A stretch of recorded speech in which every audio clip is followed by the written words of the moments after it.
Good morning, good afternoon, good evening to everybody joining us. Thank you for joining us today. Today is our episode number 2 for Risk Conscious Talks. And we're excited to be hosting the second episode of our Risk Conscious Talks. I'll take you a bit through the meeting protocols. We are supposed to start at 1 p.m. and we have our guest with us this morning or this afternoon, depending on where it is that you're joining us. We are also live on our YouTube page. And we're also recording this session, just for you to note that. So the meeting protocols, we're going to have a discussion for about 30 minutes, 30 to 45 minutes, and it will be followed by some questions. And then after that, we can close the session. So I'll begin basically by welcoming all of you to this session. We are excited to host this second session of Risk Talks, and we are happy to be joined by our guest, Christina Udo Gabriel. So thank you very much. She's joining us from the United Kingdom, and we are happy to have this great discussion with her this morning. I will invite her and I will read her bio in a short while. And so that we can be able to begin, I'll just brief you the reasons that we are having these discussions. So First Idea Consulting Limited is a risk and advisory company. We do risk and governance advisory, and we help our clients manage risks. And these talks are central to the client work that we do. So the reason we began the risk talks is because we thought that it is good to have an open forum to discuss the risks that we see in the businesses that we manage on a regular basis. And so we are basically speaking to just topical risk issues that we see on a regular basis that affect organizations and businesses. And we are happy to host this second session, and we're going to dwell on operational risks, So I'd like, first of all, before I go to dealing with operational risks, to introduce Christina Udo Gabriel. And she's an accomplished risk professional, and she's from Africa. She's from Nigeria, so she's part and parcel of the African continent. And I'll read her bio shortly. So Christina Udo Gabriel holds a master's degree program in risk management from Glasgow Caledonian University, and holds a bachelor's degree in computer science from the University of Cotonou, Republic of Benin. Christine Udo Gabriel is an experienced risk management professional with over 6 years experience in the fintech industry. She started her career at the Wema Bank PLC, Lagos, Nigeria, and later joined Interswitch Group in 2013 as a transaction monitoring and analytics engineer, where she gained valuable experience in risk analysis and management. Over the years, she has grown in her role and held several positions, including risk analyst, senior risk analyst, and risk manager, where she oversaw the development and implementation of risk management strategies for various clients. Christina has also worked for several Fortune 500 companies, providing risk management solutions that help them mitigate potential risks. Her competencies cut across enterprise risk management, operational risk management, business continuity, quality management, customer care, controls evaluation, and business process improvement. In her role as an operational risk analyst at Interswitch Group, Christina has performed various risk assessments on new and existing products, business lines, and third party, providing reasonable assurance to management on organizational risk profiles at acceptable thresholds. She has also facilitated risk management trainings to improve the organization's risk culture and response. She has conducted various business process reviews, created and documented standard operating procedures and policy documents for business processes.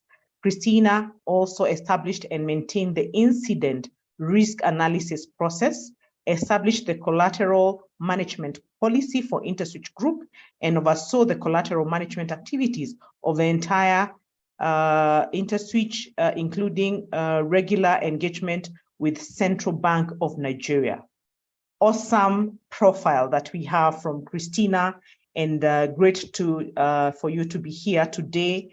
And maybe we can begin maybe with maybe a short introduction of what we're talking about. We're talking about operational risk.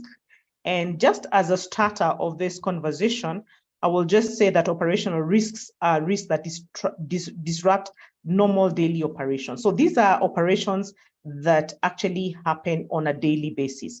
The small decisions we make on a daily basis would give rise to an operational risks. And these are basically risks associated with processes, procedures of the organization. So some key examples of these risks would include loss due to fraud committed by staff members. They would include loss due to injuries, due to unsafe work environment. They would include loss due to interruptions of IT systems, due maybe to different things, maybe a design issue of the systems, or could be due to hacking of the systems. And those would give rise to operational risks. Also, they would loss due to missed deadlines or maybe statutory requirements, maybe statutory deadlines that have been given by the governments, and those would give rise to operational risks. So these are critical risks that we deal with as risk managers on a regular basis. And the reason that we're having this very important discussion to discuss these risks. So I'd like to invite us today to discuss about preventative measures we can put in place to secure our organizations from these risks. What are the preventative measures that we can put in our organizations so that we secure our organizations from these risks, which are critical for organizations? So I'll start off the discussion by basically posing a question to Christina. And maybe, Christina, you have a lot of experience dealing with operational risks in the finance sector and specifically in fintech. And maybe you can point out some of the 3 major risks that you have dealt with and that have been persistent and require daily management. So over to you, maybe you can speak a bit about what you have done in operational risks, and then basically talk about the 3 major risks that you have dealt with and have been persistent in the work that you have done in operational risk. Over to you, Christina. Thank you, Caroline. Can you hear me? Yes, I can. And I think we are all hearing you loud and clear. Okay. Hello, everyone. Thank you all for your time. I really appreciate being here to discuss major issues with key stakeholders from different organizations. Okay. For me, operational risk basically has to do with risk that can emanate from inadequate processes, your systems, or hiring the wrong people before they crystallize. And talking about operational risk, honestly, every organization is different. The size of their business, their current strategy, the environment, the risk environment is evolving daily from time to time. So even within the same organization. So for me, the major risk I have dealt with, I would say, one is key man risk. So today in organizations, you have one person knowing everything. You're placing your knowledge and skills, an important relationship in the hand of one or few staff members. So if this key person leaves the organization, they take their knowledge with them, leaving the business open for risk. So for this kind of risk, it is important for organizations to endeavor to train staff in the same team, at least to serve as a backup for that role, because critical roles without backup is a business continuity issue. And you don't want a situation whereby your staff would leave and no one else will be able to carry out that function. And another risk I would mention is the process risk. So we have cases of you have a laid down process, but people are not following that process. In that case, you then need to continue to make an awareness and ensure that your staff or your organization follow down laid down procedures, because not following down laid down procedures mean that when risk crystallizes, it all means that you have something in place, but you're not using it. And if you have a process that is not adequate, it means that you need to enhance that process. So because you have something in place and you feel like you have been using this thing, this is how we do it. But from time to time, it could be quarterly, you need to review your processes to be sure that these processes are adequate to actually carry out that particular task. And for your processing errors too. So today, you are given rights. If people have different rights to carry out a particular process on the job.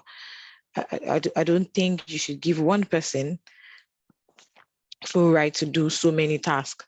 There has to be some maker checkers. So if, for example, a staff is supposed to carry out a financial transaction, so that same staff is supposed to carry out a financial transaction, somebody else should be able to check what that person is doing, more like a reviewer or someone who approve that transaction that is about to be carried out. That way you are not putting all efforts on one person. And KYC, that's know your customer. KYC is another key of risk that we should also take note of, because today all organizations, you have one or two vendors carrying out an external activity for you. And you also have maybe some politically exposed persons who have some form of affiliation with your business. It is important to carry out a proper KYC rules on your customers, get to know who these customers are, because they are very key to your business. And imagine you having to do business with somebody who is politically exposed and you have not carried out the appropriate KYC on them. That way, you might be set up for something major that you're not even expecting. But for me, I think that's some of the key risk that we should be aware of as an operational risk person. Thank you. All right, thank you, Christina. And I think you have touched on very key risk issues. And maybe just to dwell on one of them that you have actually spoken about, or know your customer. And I think this is a very important thing. And you've talked about politically exposed persons. And maybe just to think through this issue of what are the risks that a politically exposed person presents to an organization like an organization in the finance sector. And knowing that the landscape in Africa is that we have very many of these people, and they have loads of money, and they are very attractive to financial institutions, because maybe they have good deposits, which are good for the financial institutions. So what are some of the risks that they pose to financial institutions as we deal with these politically exposed persons? And maybe what are the controls that we put in place if we do take these people as part of our clients within our financial institutions? Okay, thank you, Caroline. So for politically exposed persons, because they are quite influential and they hold public position, right?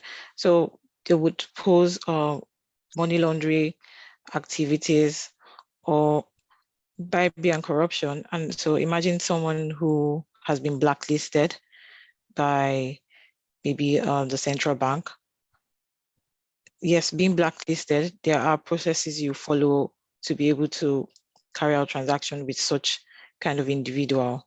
So for you to be able to avoid all this, carrying out a proper KYC on whichever your customers are, because you would then have different classes of customers, and the different classes of customers you would have different kind of different kind of KYC activities you carry out on them.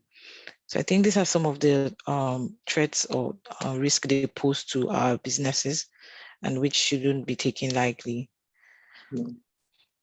Okay, so the issue of corruption, getting money from corruption, and getting involved in anti-money laundering are some of the risks. Activity. That this kind of clientele brings to the organization. And I like the fact that knowing that we can be able to do additional due diligence to be able to bring them in as our customers and keep on managing. So thank you for that. The other thing you have also talked about is process risk. And I think that's a very important point, because organizations are putting structures in place, they put policies and processes in place, and they expect that their staff members are following these processes and procedures. However, that is not always the case in terms of ensuring that the processes are followed.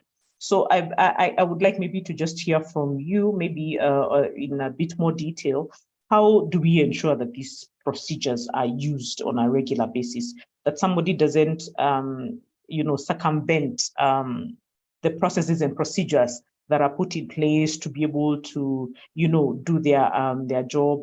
And what are some of the things maybe you have experienced as a risk and as an operational risk manager in your organization? Okay, thank you, Caroline, for that question. So today, lots of organizations have processes in place, but some people do not actually follow up with that process.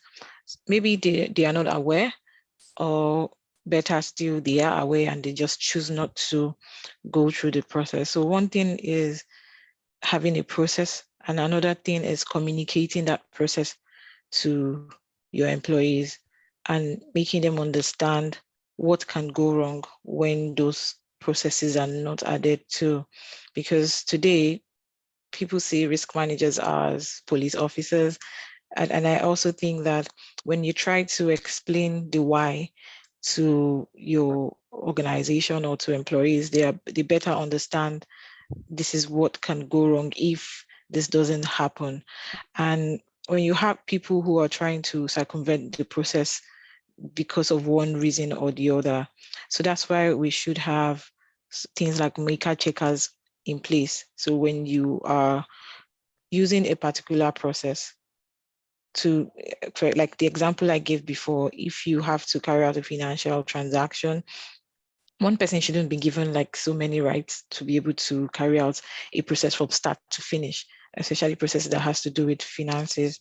There has to be somebody to review that process. There has to be somebody checking what you're doing, just to be sure that when you are away from that desk and someone else picks up that role, can they find a fault, or can they see that, oh, Caroline is actually doing or has been doing the wrong thing?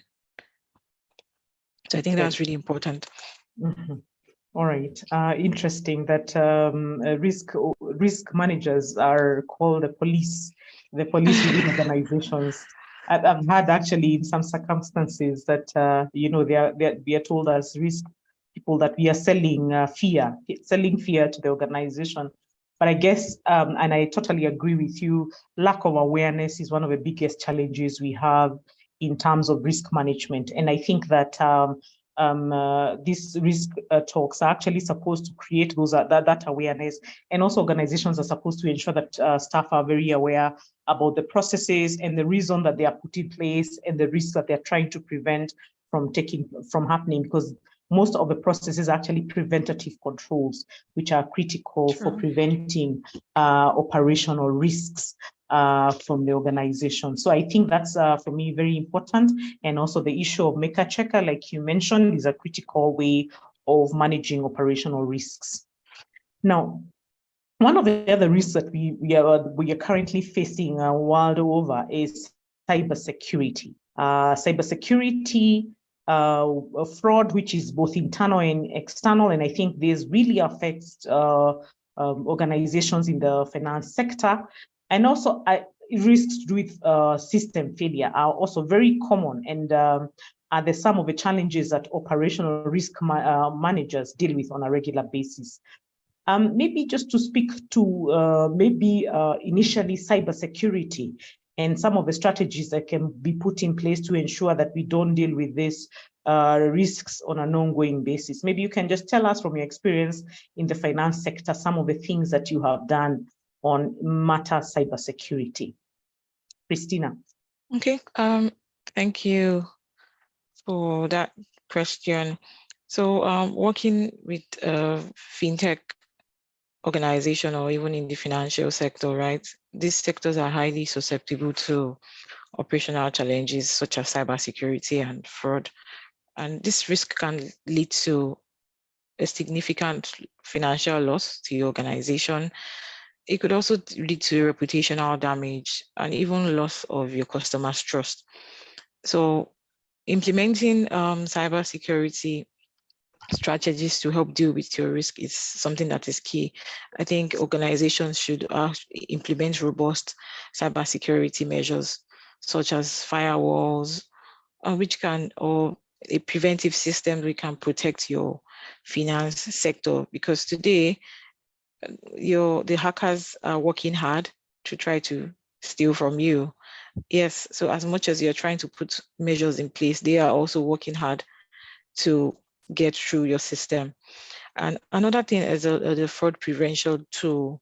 Yes, to prevent your internal and external fraud. Yes, the finance sectors can implement strict monitoring and internal controls, more like you're segregating duties, you're conducting regular audits and implementing strict access controls for these roles, because this will help minimize the risk for internal fraud. And additionally, implementing fraud detection system, that's you're conducting like a thorough background checks on potential employees, which can help prevent external fraud.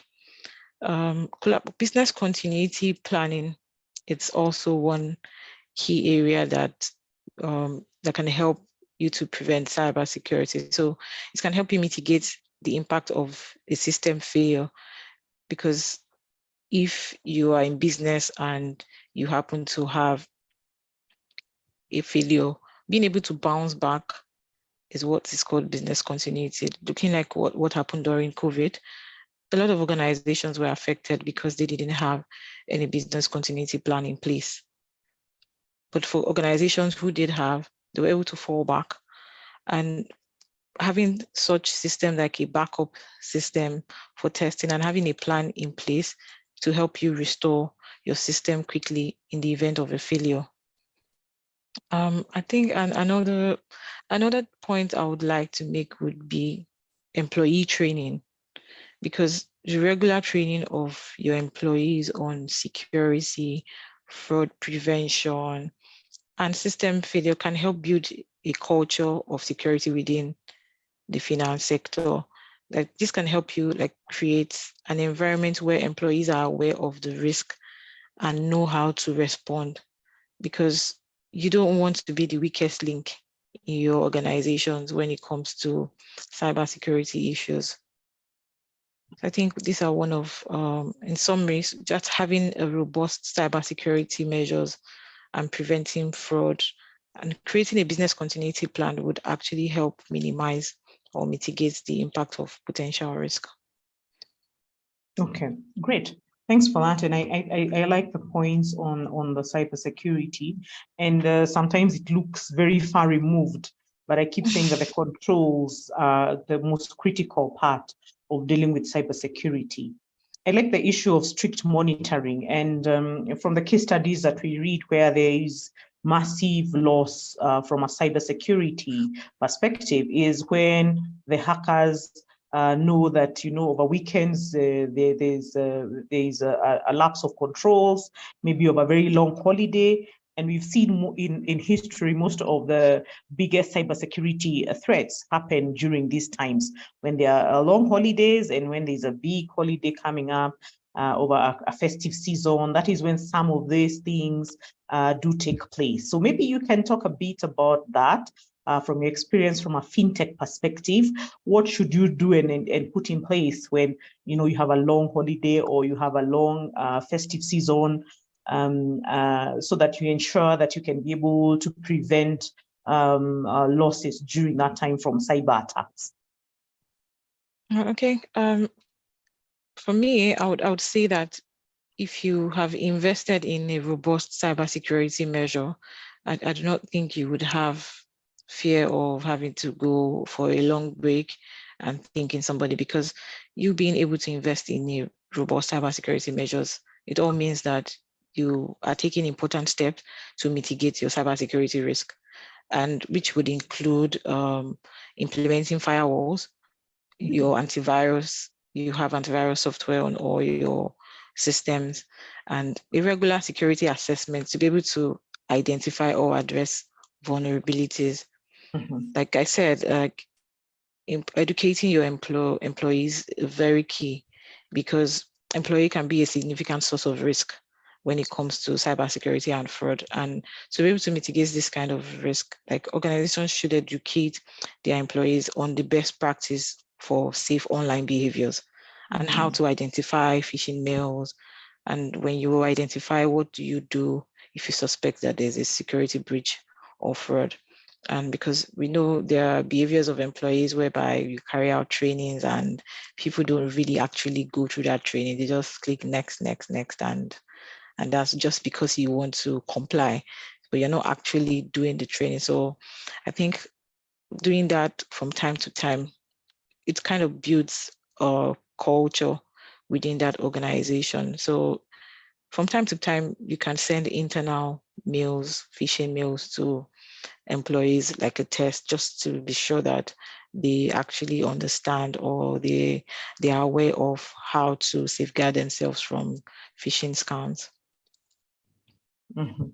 Thank you so much for that. I think that's an excellent response of ensuring that you can actually be able to test your employees whether they understand when emails come, what to respond to and what to respond to.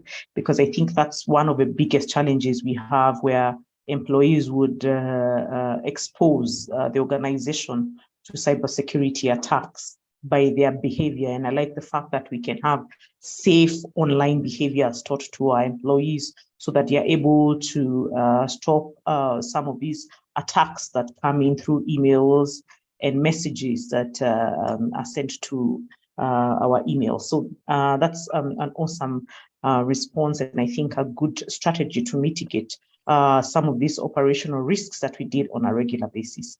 So one of the challenges that I think is also facing the finance sector is the issue of fraud. And I've had people saying, by the way, if you want to be rich, you go to the university, then you come to the finance sector, because there is easy prey to be able to steal. And so fraud is really affecting very many organizations. I know you spoke about the issue of background checks, but when you're dealing with a joiner from the university, you might not have a lot of opportunities to see how they have managed their behavior. Maybe some of the issues that we have maybe dealt with in terms of fraud from internal perspectives. Maybe you can give us some insights on your experiences on some of these fraud committed by staff and what organizations can do to prevent fraud, especially those in the space that you currently are in fintech space. So some of the things that maybe you have done practically to avoid fraud, especially from internal staff. Okay,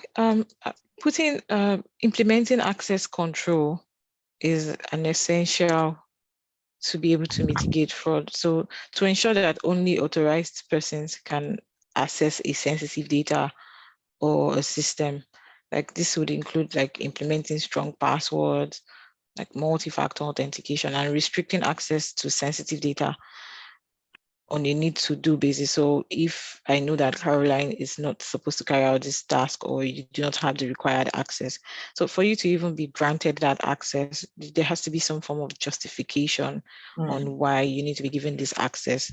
And there has to be approval for this too, because like you said, we are trying to mitigate fraud. One person shouldn't be given full access rights. Somebody has to be checking to review that you are doing the right thing, or you have the required access, because some rules today, some people have lots of accesses to systems that they don't even need. But why do you have to do that when you can give people, you can implement access control? If this is where, if your task starts from A to C, why do you have A to Z? it should only be able to do A to C within a particular period. And if at all you have to then do your task outside the usual hours, then some form of approval and justification should be provided. So I would say that implementing access controls is very key to mitigating fraud internally in an organization. Yeah, internal controls are critical. So the internal control framework needs to be watertight to avoid such kind of fraud. There's some certain risks that we call third-party risks. These risks emanate from outsourced services. So you have a banking system that it's outsourced from a vendor who is not within the organization. And these, they provide critical infrastructure within the organization to be able to operate on a daily basis. We've had banks which their system has not operated for their last 3 days, 2 days, posing them a very bad risk from their suppliers who supply critical infrastructure.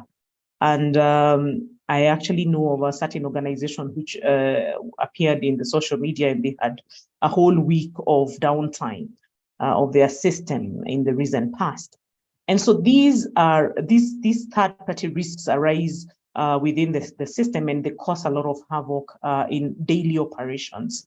So maybe what are the things that we can do to mitigate these third-party risks that are brought in by the people we contract to give us critical infrastructure from your experience? Third-party risk is a huge risk that we all need to also take note of, because you're giving your services to a vendor to carry out on your behalf. So for you, number one, you need to conduct a comprehensive risk assessment on that third party, because organizations, for you to be able to conduct a risk assessment of your third party service providers is so that you are able to identify potential vulnerabilities and their risk. So it can be that you're evaluating the service provider, their security policies, either their procedures or the controls that they actually have in place for the risk that can actually emanate from them carrying out their services for you. And putting control in place, you also have to ensure that the controls that they have align with your organization's risk tolerance, because if you have decided to categorize your third-party vendors into maybe low, high, or medium, or you're categorizing them based by the services they offer, then you should have a risk tolerance from that third-party vendor. You should also be able to establish a clear contractual agreement between your vendors, because contracts with third-party service providers should include clear expectations. The roles of each parties should be spelled out, their responsibilities and their obligations. And this could also include your service level agreements. Yes, you have to define the service that is expected from both parties at different points. And at least this would also show, help you do a measure of your success. Another one is to verify the third-party security controls, because today organizations who carry out or give out their services to third parties, they should verify that the third-party service provider have implemented an adequate security controls on their end to also protect them from security threats, which can also affect you for giving out your services to them. By doing this, you can review their security assessments, penetration testing. You can also do a vulnerability scan to ensure that security measures are in place and they are effective. Another point I would make here is to monitor your third party. Yes, so giving out a job or contracting your work to them that's not where it ends. You also have to monitor your third-party service provider. You have to monitor their activities to ensure compliance. Are you dealing with a third party who is working in a licensed environment? Do they have the license to carry out that particular task? The task they are doing, does it require a license? If yes, do they have that license? That's the monitoring that you need to carry out, just so unusual activities do not happen. And to also check for data breaches, because you are going to be sharing information, right? And you do not want your information being leaked out from the third party's end. So you can also establish a communication link between you and the third party, in the sense that you shouldn't have just one particular vendor rendering a service to you. What happens when that vendor is not available? Is there a backup plan, especially if that vendor is a key vendor carrying out a critical role for you? Overall, I think mitigating third-party risk requires a proactive approach that would include assessment. You need to be able to assess your third party. You need to have a clear contract, a clear SLA. You have to verify their controls. All right, thank you for that. I think that that's very key, because what I normally see that happens is that when you contract a third party, then the job ends at bringing them into the organization, and you forget about monitoring, which is very critical, because as you're saying, this monitoring is actually supposed to be proactive, not reactive, not when the system has broken down, not when you can't be able to reach them. So I think that a plan to ensure that there is proper proactive monitoring of these third parties is extremely critical as we manage our organization. So I think that that's a critical point.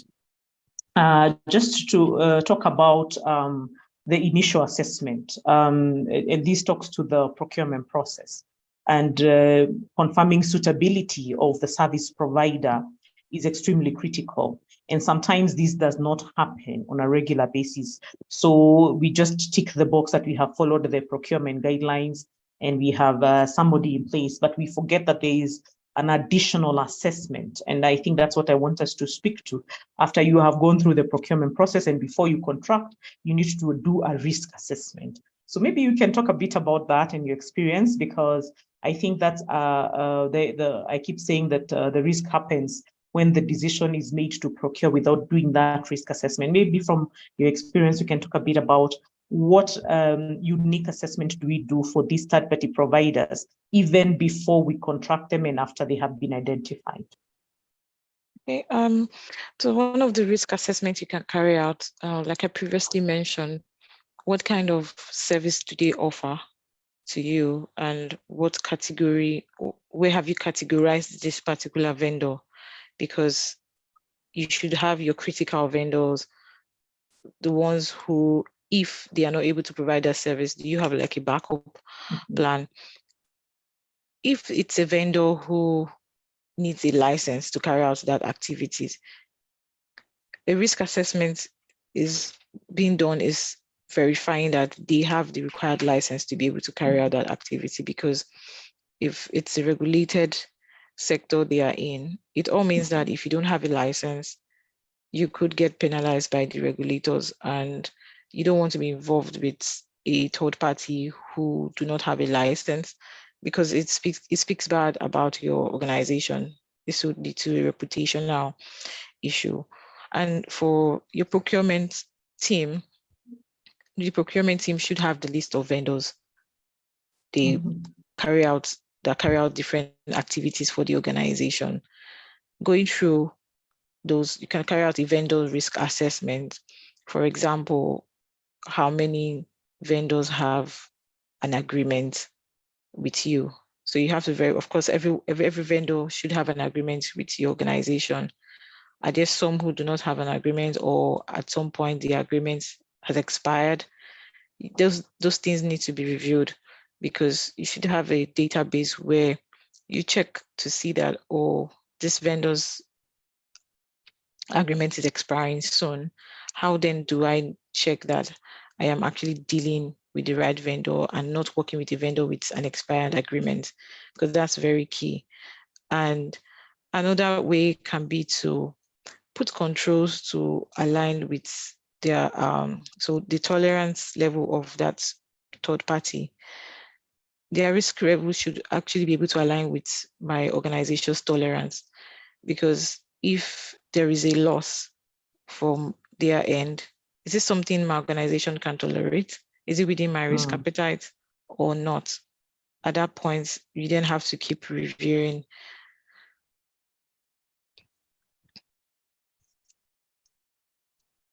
Okay, thank you so much for that. And I think that I like the part that we actually need to ask ourselves, are we within our risk appetite, which is something that a procurement process does not answer that question. So I think that's critical as we deal with third-party service providers who provide critical infrastructure into the organization. Maybe another question, which as we wind up, is just during crisis, and I think that we went through one during COVID, and I think you also talked about business continuity. But I'm just thinking about a crisis situation on a normal day. What would be your advice be to organizations to effectively deal with operational risk generally to avoid reaching crisis? Because if an infrastructure fails, there's crisis. If there's fraud which is reported and maybe gets into the public eye, there's crisis. If there is bad reputation going to maybe social media platforms, mainstream media, then the organization is in crisis. Maybe in general terms, kindly tell us, how would you advise as we close how organizations would effectively deal with crisis situations that arise on a daily basis? How would you advise that? Okay, first of all, you need to be able to even identify what can go wrong in your organization. Yes, because operational risk are inherent part of any organization's activities, and it is important to effectively manage and contain them to avoid crisis situations. So for you to be able to, I think general tips might just be to identify and assess risk. Yes, because the first step to effectively managing risk is to identify, yes, what can go wrong. It doesn't mean it has happened yet, but it can. So this will involve you analyzing your organization's operations, your processes, your systems, even external events, because what happened during COVID was an external event that affected running of businesses across the world. And another thing should be to implement risk management strategies. Yes, once you have identified your risk, you need to develop a risk management strategy to help mitigate your risk. Yes, this would involve maybe implementing controls. If you have to implement controls, implement processes and systems that can reduce the likelihood of a risk occurring, and also to limit their impact when they occur, because we cannot say this risk would not happen. What if it happened? What's going to be the impact on the business when this happens? Like, I will still have to reiterate that you need to train and educate your employers. Like, you cannot go wrong with training an employee. You have to train, because employees are often the first line of defense against operational risk. Yes, because they are the ones who carry out the day-to-day activities. The risk manager doesn't actually know what the other person is doing. So you need to understand their work before you are even able to identify what can go wrong in their processes. Yeah, so you need to train, because it is important to train and educate your employees on how to identify, because the employees who carry out that activity needs to know how to identify risk, not the risk manager.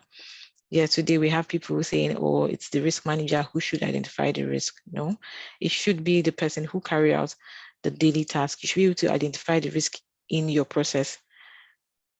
Even when you have identified the risk, you should also be able to provide controls for it. So at the point where you are not able to provide a control, then the risk manager can step in to say, okay, this is what we can do to mitigate this risk from crystallizing. And you have to monitor and review your risk. Yes, you have to monitor, because risk profiles are changing every day, and it is important for you to regularly monitor and review operational risk to ensure that risk management strategies are actually effective and they are up to date. So another way I would say you can monitor your risk are using key risk indicators. Yes, so KRIs. And key risk indicators are, I would liken key risk indicators, they're like metrics that you use to measure risk. that a business is exposed to. Yes, so you can liken them to like an early warning signal. Yeah, so an early warning system. So like an alarm that goes off when the company's risk has exceeded his tolerable level. Yes, that way it helps you to monitor, and your KRI should be measurable. It should be quantifiable. Yes, so for example, when you are measuring a KRI that has to do with people, you want to know the number of maybe staff turnover or staff satisfaction. And for financials, you're talking about, are we talking about economic downtime or regulatory changes? So key risk indicators are things organizations should have to be able to monitor their risk. Awesome stuff. Thank you very much. So I think I like the way you have mentioned it, that the way to deal with our crisis is to implement risk management. And I think that's music to every person who does risk management, is that risk management is extremely important, and it should be practiced on a daily basis. And I like the fact that we have also said that the people who manage risks are our staff. It's not the risk manager, it's a person on the ground, the shop floor person, the first line of defense. And I think that is very important, thinking through who is the first line of defense and how have we trained them? Are they equipped to identify risks? They might not be able to know how to mitigate, but identifying risk is extremely important. I like that. And I think that the training is extremely important. Whenever I go to an organization, one of the things I ask just to measure the knowledge of risk is as to who is responsible for risk management. And if I'm told it's a risk manager, then I know there's a lot of work to be done in that organization. So I think I like that. The key risk indicators, the KRI, is a very important indicator. You have talked about one, which is the staff attrition rate. They can tell you that there's an underlying problem. And the way I also like putting it is that when you're driving a car and it's on the red, then it tells you need to fuel. So those key risk indicators are extremely critical, and they can be crafted in all the business departments on what are the key risk indicators. And these are some of the very important ways of managing risks, and especially operational risks that we are talking about, which is ongoing, everyday decision making, everyday management, and which can run into a crisis if it's not dealt with. So I think I like those responses. They are extremely important, and especially on matters of key risk indicators. So it's now 1:46. We are going to just see if there's any question from the audience. And I think I have one which is on the chat box. I'll just read it out, and then maybe we can take it up as one of the questions, and as we wait for anybody else to ask. So I'd say that at some point we will open the floor to questions, and I think it's a time to do that. So Lois and Juma ask, what are the metrics that an organization needs to use to measure and monitor effectiveness of their operational risks? I think we have talked about that, but I just want to pose a question, and I'll just ask it again to Christina. What are the metrics that an organization needs to use to measure and monitor effectiveness of their operational risks? Maybe Christina, you can maybe just talk a bit about in a short answer, because we have already talked about that. Okay. Thank you for that question. So there are several metrics an organization can use to measure and monitor risk effectively. So one is the KIR, which is the key risk indicators. So these are metrics that helps you track the occurrence and severity of a specific operational risk. So don't forget the word key. So we are not looking at all the risk, yes. So these are risks that if this crystallizes, it causes an reputational damage or a huge financial loss. So KRIs provide you like an early warning system that helps your organization to identify potential risk, and you can take action to mitigate them. And this should be measured. You can collect this data monthly and maybe quarterly. You then do like a review to see, where was I in January? Where am I now on this particular risk? So another one is loss data. Yes, so loss data is a measure of your actual losses that you have incurred by the organization. So you need to have a loss database where you track your loss data. Organizations can identify the areas of their weakness in their risk management strategies and take corrective action. We also have like your risk appetite metrics, your risk mitigation metrics. So these are like different ways organizations can measure and monitor effectiveness of operational risk. Awesome. Thank you very much for that answer. There's a statement from Charles, and he's asking. There's a statement that people say, "Once a PEP, always a PEP." I think these politically exposed persons. Maybe what is your take about that? Once a politically exposed person, always a politically exposed person. Maybe from the Nigerian perspective, and maybe Charles need to answer for the Kenyan perspective, or once a PEP, always a PEP. For me, I think in general context, once a PEP, always a PEP is generally true. However, it is important to know that PEP status is not necessarily permanent. Yes, and they can be removed if the individual is no longer considered to pose a high risk.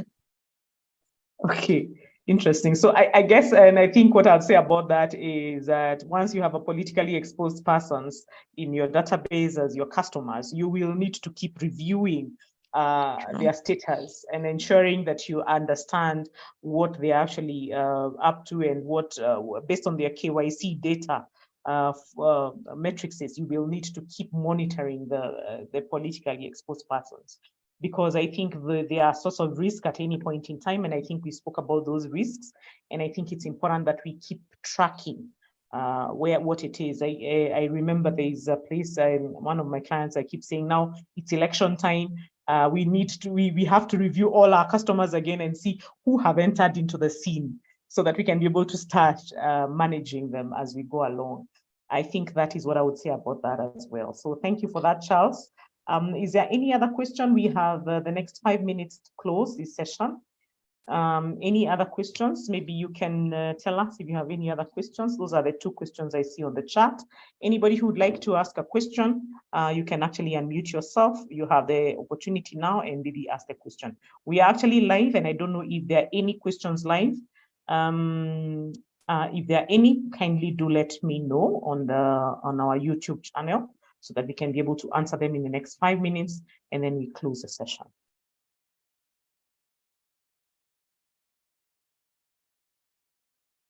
Any questions?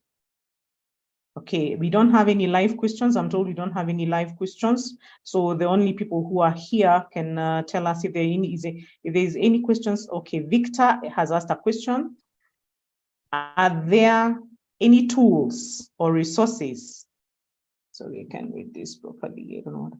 For organizations, are there any tools or resources for organizations? What tools? Because there are very many risk management tools. We have so many tools we can speak about. So if you need tools, we can be able to, you need to specify, Victor, your question so that we can answer, because there are very many risk tools. And the reason that we're having this session is to create that awareness about the tools, even the KRIs, that the key risk indicators, let me say that, as actually one of the tools that we deal with. So, yeah. So we have very many tools that we deal with on risk matters. So you need to specify which tool that you're asking about, so that we can be able to answer your question. I'll go to the question from Christabel. What are the mitigants to dealing with a client who has become a PEP mid-relationship? Okay, so you have a client and they have joined politics, and they were your existing client, and before that, they were not politically exposed. Christabel, I believe that you have some experience, so that maybe you can answer that question.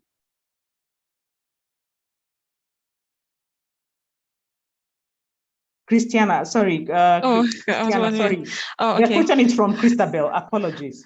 Okay. So I think some of the mitigants to consider would be, you need to perform a risk assessment on them. So risk assessment is not a one-time thing. You don't only, it's a continuous process. Yes, because your risk profile would change.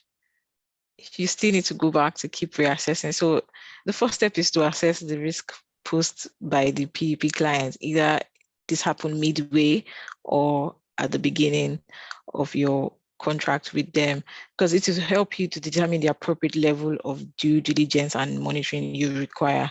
Yes, so enhanced due diligence is also a mitigant, because you need to conduct that due diligence, such as verifying the source of their funds, you verify the identity of their beneficial owners, And you can also obtain additional information about the PP's background and their connections. Yes, you also need to monitor the accounts. You have to regularly monitor the account of the PP just for activity, to confirm if there are suspicious activities or transactions or behaviors, and you can report it to relevant authorities. Because if you have noticed a suspicious transaction or behavior on your PP, this needs to be reported. Any concern of this needs to be reported to the authorities. You can also, so I would say that conducting ongoing due diligence, it's not only at the entry level, it's an ongoing process. I don't know if this answers your question. So Christabel, you've had that. I actually think immediately you realize your current customer is now politically exposed. Like Christina said, you need to ensure you identify that and conduct a risk assessment. And now, obviously, their category moves to high risk. Yeah. And I would now even from say that, there, sorry. you monitor it. Yeah, they move. Their status basically moves to high risk. So they are flagged out for any checks that you do on a regular basis. And again, like Christiana said, you will need to continuously monitor them on a regular basis. So I think she says thank you. So she's understood that, Christina. So thanks for that. So I think I would like to add a point to say that transparency and communication is actually key when dealing with a politically exposed person, because you have to maintain you have to be as open as possible and have a transparent communication with the PP, and you have to clearly communicate the reasons for the enhanced due diligence measures. So this can help you build trust and reduce the risk of misunderstandings.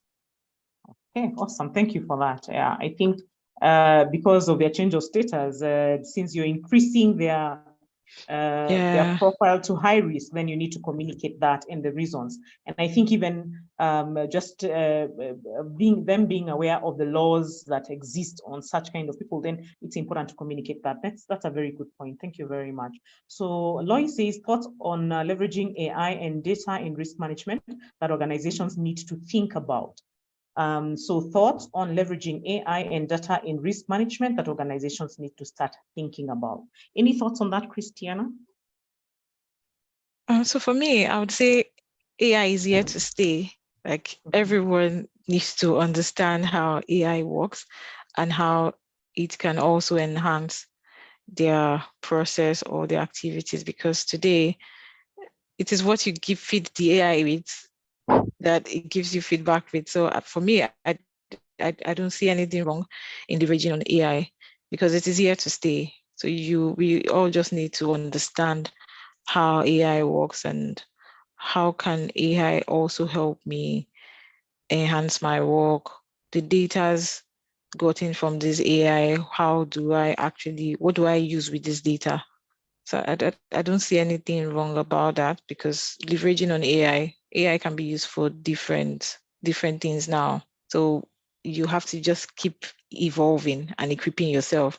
Yes, because as a risk manager, if you look at the WEF Global Report, the World Economic Forum, the Global Report, they always do share global risk. You would see that risks are changing from time to time. Yes, the risk that happened in 2021 might be slightly different from the risk in 2022. So you have to also evolve as a risk manager.